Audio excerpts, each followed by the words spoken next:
Hello everyone, welcome back to taaaylorPOP. Today we're going to be doing an action figure review. Now we're going to be taking a look at the new Black Series Archive wave.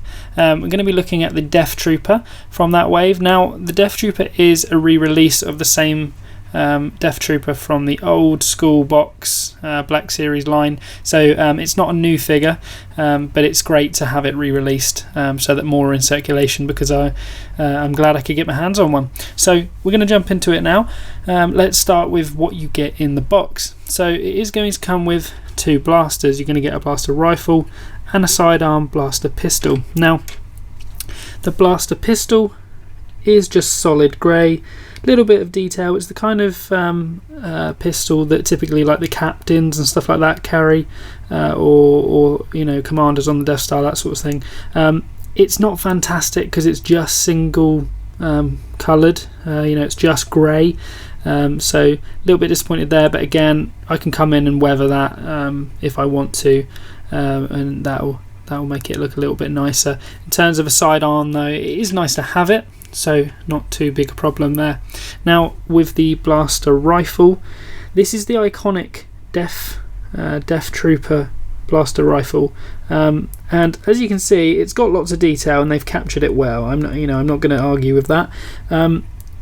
It's got a little bit of colouring that differs. That it's got a little bit of silver, you know, amongst the gunmetal, which is kind of good, and then a little bit of red here, which I imagine is meant to sort of, you know, kind of simulate the charge of the blaster being locked and loaded and ready, you know, to fire, powered up. And then so these blasters from the Deathtroopers famously have that kind of like discoloration from the blast scorching, you know, from the heat on the ends, and they do kind of capture that by changing the end to be a little bit silver. So I'm glad that they haven't completely left it out. It's not fantastic, but again, I'm glad that they went that little bit, you know, extra to include that, and I can always come in and just weather these these details to look a little bit more dynamic. But you know, it's cool to have a different blaster other than kind of the regular Stormtrooper one. Now, of course, moving on to the design of the Deathtrooper, it is a fantastic looking figure, a fantastic character, obviously kind of revamped and used in the Mandalorian TV series as well, and now we're starting to see, since Rogue One, you know, way more Deathtroopers in circulation of, you know, TV series, movies, that sort of thing. But in terms of, you know, its origins, obviously we saw it in Rebels, saw it in Rogue One, saw it in The Mandalorian. You know, there are references here, there and everywhere, but it doesn't get a lot of screen time. We don't know a lot about the Deathtroopers. You know, we know that they're a little bit taller than your average trooper, and that they're specialists, you know, specially trained. They're kind of like the Black Ops of the, you know, the Star Wars trooper world. So that's really cool. And obviously, I mean, in terms of the design, they look awesome. Very menacing, and I think that the portrait and the sculpt has been captured very accurately on this Black Series figure.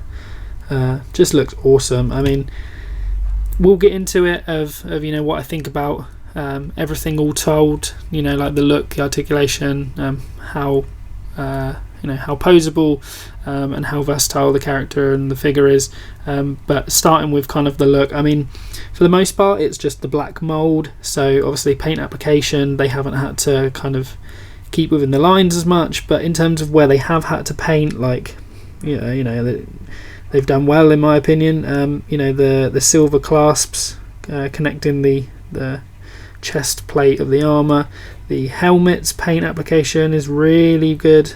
Love the detail in there. I love the little bits of tinted green in the visor and down by the mouthpiece. You know, like I showed, the belt buckle Apart from that, it's mostly, if not all, completely black. Some of it is kind of like that lighter black, if you know what I mean. But most of it is mould work. But again, there's no lack of detail. They've kept all the little ridges in there. You've got plenty of accessories around the belt, which is really cool. You've got the gauntlet accessories for comms and that sort of thing. So the Deathtrooper does look awesome. They've definitely not they're not lessened how it looks to gain anything. Obviously, articulation, we'll get onto that, isn't always going to be perfect on some figures, because the way the figure's built, whether it's their size, whether it's what they wear, sometimes restricts it. Now, because he's quite a tall figure, this is going to kind of play a part in the articulation. Now, the articulation of the Deathtrooper it is good and it's bad. It's up and it's down, and that's kind of where I'm hot and cold on this figure. Toe point, all right, not fantastic. Toe point up, fair, not fantastic. Double jointed knees, which is brilliant. We'll pretty much get to a split. We'll raise completely up, despite the accessory kind of ammo pouches. Doesn't really come back, but you can kind of come out to kind of make up for that. But like I say, coming up is very good.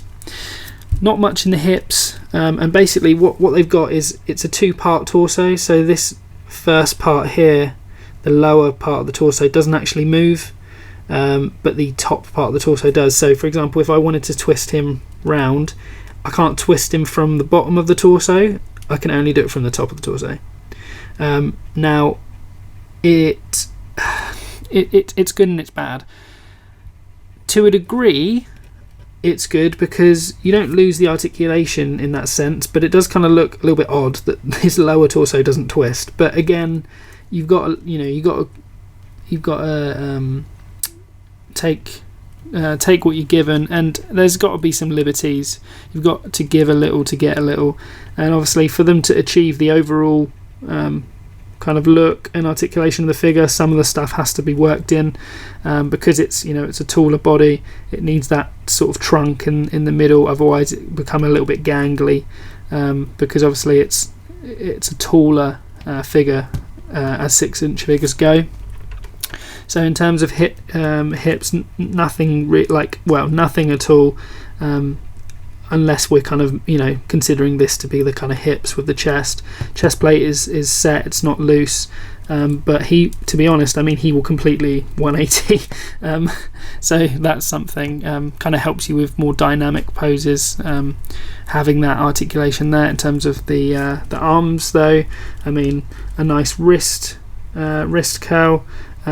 The grip, although very tight, it's good for the blaster rifle that comes with it, but you do have to kind of fight a little bit, at least out of package. Bend the hand open with the pull the fingers apart for a little while to kind of wedge the blaster in there, and I'm sure it'll get easier with time, but it's a little bit stiff. In terms of the bicep curl, you're only going to get to 90. Get that in focus for you. You're only going to get to 90, which that's pretty standard a lot of the time in Black Series figures, so can't complain too much, especially with an older build. They've got the kind of rubbery shoulder pauldron, which I think on this figure is it's a plus because of the look, because he's quite tall and slim. If he kind of had it trailing from his shoulders, he would look a little bit silly, in my opinion. So it's good that it comes from the arm. It just looks more natural. He will get to like a T-pose at the shoulders, and again he'll wind round, but if you want to have him arm facing front, he'll only get to a T-pose. Now this is the same pauldron that they use in the Clone Trooper, the Phase 1 Clone Trooper that they just released.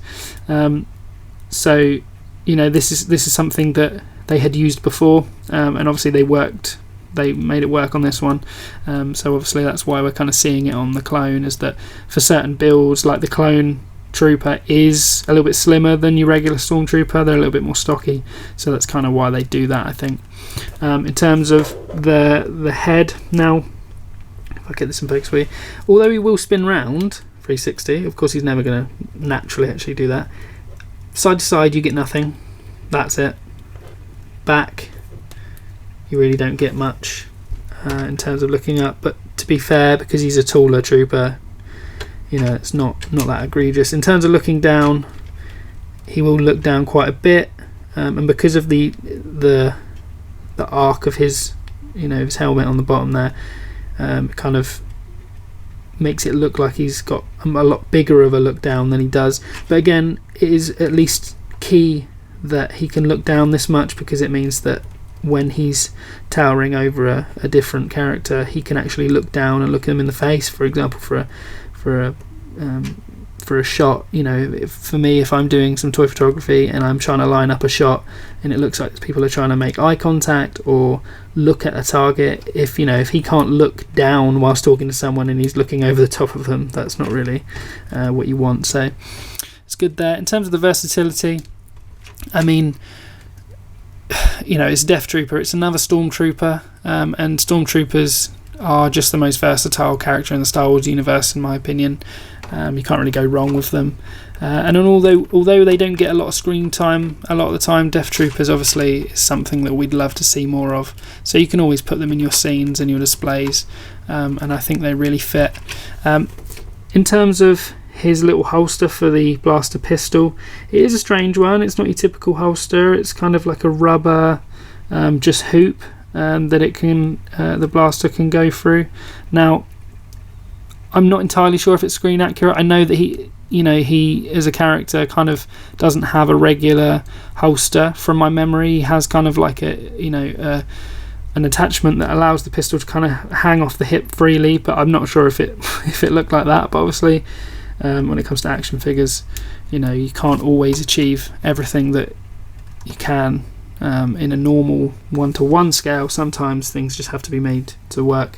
As you can see, obviously, he looks absolutely incredible, and I think that he's definitely something you should try and pick up now, as they're being re-released. And either way, I mean, the good thing about Deathtroopers, we don't really see them much, and because they're specialists, you don't need loads of them like you would with a Stormtrooper. So, you know, for me, I've picked up 2, and you can pick up a couple and put them in to your scenes, drop them in here and there, and they can really elevate and make things more kind of tense and dynamic. You know, when a Deathtrooper shows up, we know that the big guns are being pulled out. So in terms of the overall figure, I mean, everything all told, articulation and the look, paint application, all that sort of stuff, and the versatility, I'm going to give this figure an 8. It's an awesome figure. It does lose a little bit in the sense that it's a little bit limited by its shape, because he's taller and skinnier and this, that and the other. But overall, I mean, you know, you can't complain too much. He's a trooper. He looks great. The articulation is viable for the most part. A definite pickup if you can get your hands on one. So I hope you enjoyed this video, guys. There's plenty more reviews coming shortly. Take care, and I'll see you in the next one.